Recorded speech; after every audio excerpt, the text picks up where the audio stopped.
I see a lot of videos these days, spend a lot of time on Facebook and TikTok, and I know that's not good, but you get to see what's going on in the world around you. And people are throwing out a lot of diets, some hacks. Mhm. You eat this and eat that, and this is good for your mental health. And have you seen any benefits of a particular type of diet or any special foods or all these juices that detoxify your body and things like that? Have you noticed anything? Is there any evidence to support any specific diet when dealing with mental health problems or anxiety in general?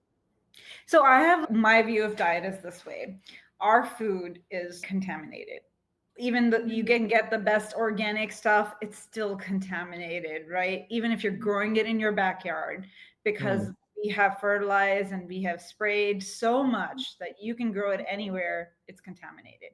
Yeah. So as long as you are eating a healthy, balanced diet, go back to the basics of our carbs, proteins, fats, the basic thing that we had, right? You have Yeah. one green in your plate always, you're eating some fruits, you're getting enough Yeah. fiber, and you're getting enough protein. And that's what you need, and healthy fats, of course. But with that, the biggest thing I think is the issue is water. We do not drink enough water, right? Mhm. Water and staying hydrated is the biggest diet change you can make Oh, yeah. because, and you're a nephrologist, right? If I remember Well, correctly. I didn't know it has mental health benefits too. So you're going to urinate all those toxins out if you're drinking enough Enough water. water. Yeah. So if your kidneys are working well, you water is your best friend, right? Yeah.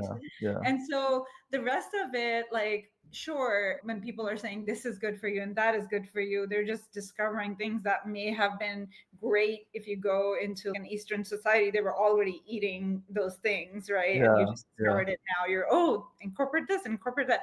Just have a good, healthy diet. Just have enough fiber in your diet. Of course, movement is important. That's why exercise is so important. If Mhm. you're not moving around, if you're stagnant, that's also going to create like issues. You Yeah. won't even feel thirsty if you're not working out, really, honestly. With the smoothies and the this, drink that. Again, it's about hydration, really, honestly, Mhm. nothing Mhm. else, right? Mhm. If you're Yeah. not enough getting enough protein in your diet, then sure, go grab an Ensure or Boost or whatever, so you get Yeah. enough protein in your diet. But that it's not necessarily okay. Do Yeah. the keto thing or do that or do this, and it's going to help you feel better. I Yeah. mean, Yeah. just a normal So diet. yeah, so whatever people are selling is probably not what you need. Just a general balanced diet, Yeah. a decent amount of water intake is okay from your